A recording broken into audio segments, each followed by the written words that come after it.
Hi there, I'm Andrea Koppel, and it's Time for Coffee, the podcast where you get to hear firsthand what the jobs and careers that interest you the most are really like.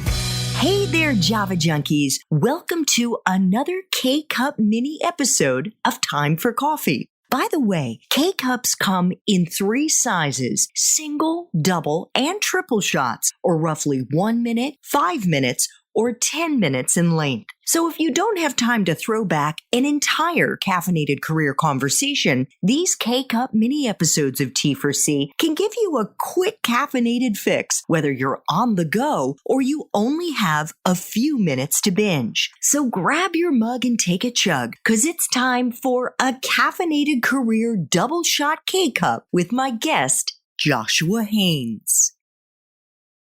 I think it's a good point in our interview for us to talk about the Zigs and Zags. Was any of this planned out on your part, or would you say there was a North Star that was pulling you, Joshua?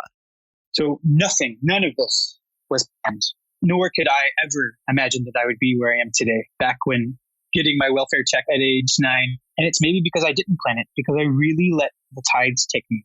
I think there was certainly one North Star of making an impact, and there are different winds that blew me in different directions, whether it was for the for-profit side, the data side, or working for the government and working with really marginalized populations around the world. Before I ask you the final 2 questions that I try to ask all Time for Coffee guests, I want you to share with our young listeners why on your LinkedIn profile you include the earliest jobs you had working at McDonald's. And you don't list it once, you list it 3 times. And so many of us, when we're building our LinkedIn profiles, only include, and you've certainly had some very prestigious, very interesting jobs at companies that would be impressive for anybody looking at your CV there. Why did you want to keep the McDonald's jobs there?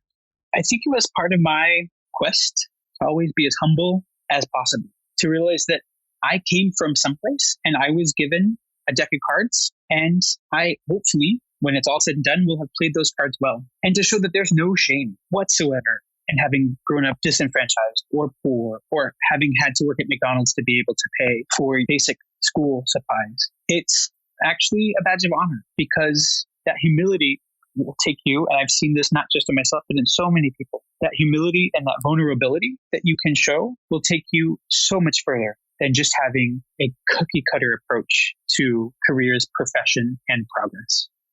And I might say, Joshua, tell me if this resonates with you, but I think the fact that you grew up poor and living on welfare and having to really struggle has built so much grit, like hardwired into your body, that something like the coronavirus, which is a huge curveball in everyone's life, is not going to throw you off your game.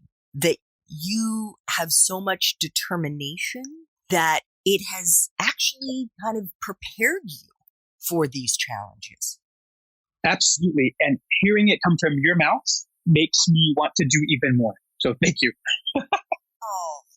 And I'll be honest, Andrea, I don't think about the world like that. A lot of times I think it's just a matter of the way I work, that we're just going to figure it out. We always have and we always will. And so I think it's so important for people going through hard times now to realize that it's hard, but getting through this and being able to come out on the other side much better than you were before is so crucial for life in general.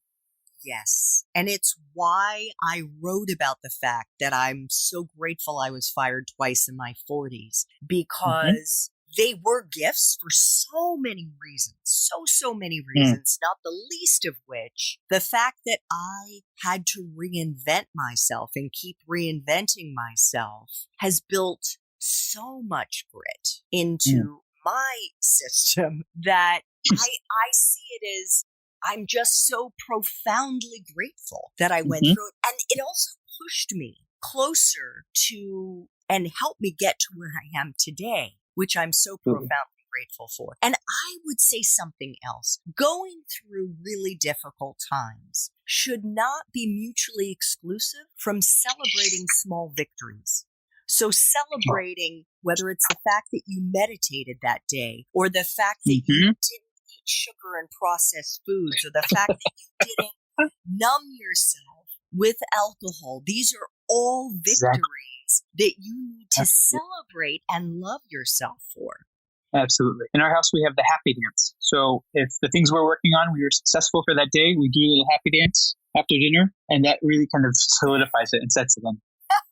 I love it. I think you should put that on TikTok. Thanks for tuning in to this K-Cup mini episode of Time for Coffee. If you want to listen to our entire caffeinated career conversation, please check out the show notes for this episode. Thanks so much for listening to Time for Coffee, where the professionals in the jobs that most interest you always have time to grab coffee, 24/7, no matter where you live. I have one quick favor to ask you. Remember to rate, review, and subscribe to Time for Coffee. Thanks so much.